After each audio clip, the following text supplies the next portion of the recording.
అప్పట్లో అమెరికా అధ్యక్ష పదవి రిపబ్లికన్ నామినేషన్ కోసం పోటీపడిన వివేక్ రామస్వామి మరోసారి వార్తల్లోకి వచ్చారు. ఓహియో స్టేట్ గవర్నర్ పదవికి రిపబ్లికన్ అభ్యర్థిగా పోటీ చేయబోతున్నట్లు తెలుస్తుంది. ప్రస్తుతం కాబోయే అమెరికా అధ్యక్షుడు డొనాల్డ్ ట్రంప్ రూపొందించిన డిపార్ట్మెంట్ ఆఫ్ గవర్నమెంట్ ఎఫిషియన్సీకి వివేక్, టెస్లా అధిపతి ఎలన్ మస్క్ సారథులుగా ఉన్నారు. ఈ క్రమంలో 2026లో జరగనున్న ఓహియో స్టేట్ గవర్నర్ ఎన్నికల కోసం వివేక్ రామస్వామి పేరు పరిశీలనకు వచ్చింది. భారతీయ అమెరికన్ వ్యాపారవేత్త వివేక్ రామస్వామికి మరో కీలక బాధ్యత దక్కబోతోంది. ఆయన తన సొంత స్టేటు ఓహియో నుంచి రిపబ్లిక్ అభ్యర్థిగా గవర్నర్ ఎన్నికల్లో పోటీ చేస్తారని అమెరికా వార్తా సంస్థలు వెల్లడిస్తున్నాయి. రిపబ్లికన్ పార్టీలో అనతికాలంలోనే కీలక నాయకుడిగా ఎదిగారు వివేక్ రామస్వామి. ఇటీవల జరిగిన అధ్యక్ష ఎన్నికల్లో రిపబ్లికన్ పార్టీ తరఫున అధ్యక్ష అభ్యర్థిగా అవకాశం కోసం తీవ్రంగా ప్రయత్నించి విఫలమయ్యారు. ఆ తర్వాత రిపబ్లికన్ పార్టీ అభ్యర్థి డొనాల్డ్ ట్రంప్ విజయం కోసం తీవ్రంగా శ్రమించారు రామస్వామి. అమెరికన్ నూతన అధ్యక్షుడిగా ఎన్నికైన డొనాల్డ్ ట్రంప్ తన ప్రభుత్వంలో కీలక స్థానాల భర్తీపై సన్నాహాలు ముమ్మరం చేశారు. ఈ క్రమంలో రామస్వామి పనితీరును గమనించిన ట్రంప్ తన కార్యవర్గంలోకి తీసుకుంటానని పెన్సిల్వేనియాలో జరిగిన సభలో ప్రకటించారు. America department of government efficiency అధిపతిగా వివేక్ రామస్వామిని నియమిస్తున్నట్టు కొద్ది రోజుల క్రితమే డొనాల్డ్ ట్రంప్ ప్రకటించారు. వివేక్ రామస్వామిని అమెరికా దేశభక్తుడు అని ట్రంప్ అభివర్ణించారు. ఎలాన్ మస్క్ తో కలిసి ఫెడరల్ ఏజెన్సీల పునర్నిర్మాణంపై వివేక్ రామస్వామి దృష్టి సారించనున్నారు. ప్రభుత్వ అధికార యంత్రాంగం ప్రక్షాళన, మితిమీరిన నిబంధనల కోత, అనవసర ఖర్చు తగ్గింపు, ఫెడరల్ ఏజెన్సీల పునర్నిర్మాణం వంటి బాధ్యతలు వారు నిర్వహిస్తారని తెలిపారు ట్రంప్. వివేక్ రామస్వామి అమెరికా 250వ స్వాతంత్ర్య దినోత్సవం జరుపుకునే 2026 జూలై 4వ తేదీలోపు డోజు లక్ష్యాన్ని పూర్తి చేసి గవర్నర్ ఎన్నికల్లో పోటీ చేయడానికి వివేక్ రామస్వామి సమాయత్తమవుతున్నట్టు తెలుస్తోంది. ఓహియో గవర్నర్ ఎన్నికలు నవంబర్ 2026లో జరగనున్నాయి. 38 ఏళ్ల ఈ బయోటెక్ పారిశ్రామికవేత్త అనేక అంశాలపై నిస్సంకోచంగా మాట్లాడుతారని పేరుంది.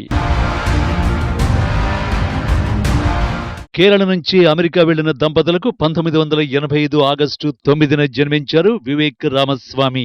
ఆయన కుటుంబం ఓహియో స్టేట్ లో స్థిరపడింది. వివేక్ తండ్రి వి గణపతి రామస్వామి కేరళలోని కాలికట్ నేషనల్ ఇన్స్టిట్యూట్ లో గ్రాడ్యుయేషన్ పూర్తి చేసి ఇంజనీర్ గా పనిచేశారు. తల్లి గీతా రామస్వామి అమెరికాలో సైకియాట్రిస్ట్ గా పనిచేశారు. వివేక్ తల్లి అమెరికా పౌరసత్వం తీసుకున్న, తండ్రి భారతీయ పౌరసత్వాన్ని కలిగి ఉన్నారు. వివేక్ హార్వర్డ్ నుంచి బయాలజీలో గ్రాడ్యుయేషన్ పూర్తి చేశారు. యేల్ లా స్కూల్లో ఉన్నత విద్యను పూర్తి చేశారు. విద్యాభ్యాసం అనంతరం సొంతంగా రోవాండ్ సైన్సెస్ అనే బయోటెక్ సంస్థను స్థాపించారు. డాక్టర్ అపూర్వను వివేక్ రామస్వామి వివాహం చేసుకున్నారు. ఆమె ఓహియో స్టేట్ యూనివర్సిటీలో అసిస్టెంట్ ప్రొఫెసర్ గాను పనిచేస్తున్నారు. వీరికి 2 పిల్లలు. వివేక్ రామస్వామి సోషల్ మీడియాలో తనను తాను క్యాపిటలిస్ట్ సిటిజన్ గా అభివర్ణించుకుంటారు. వాస్తవానికి వివేక్ రామస్వామి రిపబ్లికన్ పార్టీ తరఫున అమెరికా అధ్యక్ష అభ్యర్థిత్వం కోసం తీవ్రంగా ప్రయత్నించారు. ప్రచారంలో ఎంతో దూకుడు ప్రదర్శించి డొనాల్డ్ ట్రంప్ కు ఆయన గట్టి పోటీ ఇచ్చారు. అయితే జనవరిలో రిపబ్లికన్ పార్టీ తరఫున అధ్యక్ష అభ్యర్థిత్వం కోసం జరిగిన తొలి పోరు అయోవా కాకస్ లో వివేక్ రామస్వామి ప్రభావాన్ని చూపించలేకపోయారు. ట్రంప్ 51% ఓటింగ్ తో తొలి విజయం సాధించగా వివేక్ రామస్వామికి కేవలం 7.7% ఓటింగే వచ్చి 3వ స్థానంలో నిలిచారు. దీంతో అధ్యక్ష అభ్యర్థిత్వ రేసు నుంచి వైదొలిగి ట్రంప్నకు మద్దతు ప్రకటించారు వివేక్. అమెరికా స్వప్రయోజనాలకు ప్రథమ ప్రాధాన్యమిచ్చే దేశభక్తుడు వైట్ హౌస్ లో ఉండాలి. ప్రజలు తమకు కావలసిన వ్యక్తి గురించి స్పష్టంగా చెప్పారు. ట్రంప్కు నా మద్దతు ఉంటుంది. ఆయన్ను తదుపరి అధ్యక్షుడిగా చూసేందుకు నేను చేయగలిగిందంతా చేస్తానని అప్పట్లో వివేక్ రామస్వామి తెలిపారు. అమెరికా అధ్యక్ష అభ్యర్థిత్వం కోసం రిపబ్లికన్ పార్టీ తరఫున పోటీ పడుతున్న సమయంలో వివేక్ రామస్వామి హిందూ మత విశ్వాసం గురించి ఆసక్తికర వ్యాఖ్యలు చేశారు. అధ్యక్ష ఎన్నికల కోసం పోటీ పడేందుకు హిందూ మతం తనకు ఎంతో ప్రేరణ ఇచ్చిందని అన్నారు. నేను హిందూ సాంప్రదాయ కుటుంబంలో పెరిగా. కుటుంబం, వివాహ బంధం విలువల గురించి నా తల్లిదండ్రులు నాకు నేర్పించారు. ప్రతి ఒక్కరూ తమ తల్లిదండ్రులను గౌరవించాలి అని వివేక్ వ్యాఖ్యానించారు. నా మతం నాకు ఎంతో స్వేచ్ఛనిచ్చింది. హిందువుగా నా విశ్వాసమే నన్ను అధ్యక్ష ఎన్నికల ప్రచారానికి నడిపించింది. నిజమైన దేవుడు ఒక్కడే అని నేను నమ్ముతాను అని తెలిపారు. అయితే అధ్యక్షుడిగా నేను ఏ మతాన్ని ప్రచారం చేయలేను. అది నా బాధ్యత కాదు. కానీ ఆయా మతాలు నేర్పిన విలువలకు కట్టుబడి ఉంటాను. వాటిని తరువాతి తరాలకు తెలియచేస్తాను. అది నా బాధ్యత అని తెలిపారు Vivek Ramaswamy.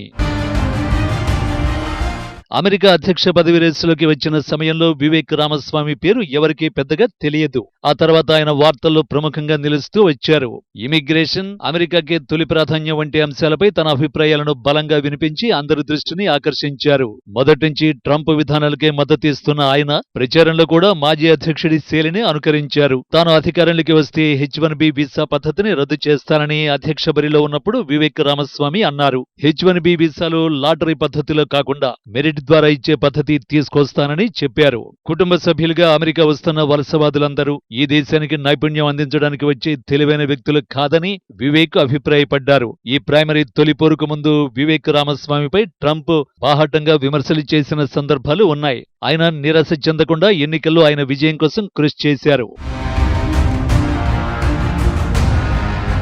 Ohio state governor పదవికి వివేక్ రామస్వామి పోటీపై త్వరలో ప్రకటన విడుదల చేయనున్నట్లు సంబంధిత వర్గాలు పేర్కొన్నాయి. చిన్న వయసులోనే కీలక బాధ్యతలు నిర్వహిస్తున్న ఈ భారతీయ అమెరికన్ మున్ముందు మరిన్ని ఉన్నత పదవులకు ఎదిగే అవకాశాలు కనిపిస్తున్నాయి. గతంలో అమెరికా అధ్యక్ష పదవికి పోటీపడి విఫలమైన, భవిష్యత్తులో ఆ లక్ష్యాన్ని చేరుకున్నా ఆశ్చర్యపోవద్దంటున్నారు ఆయన సన్నిహితులు. అదే నిజమైతే అమెరికా అధ్యక్ష పదవి వరించిన తొలి ప్రవాస భారతీయునిగా ఆయన చరిత్రలో నిలుస్తారు.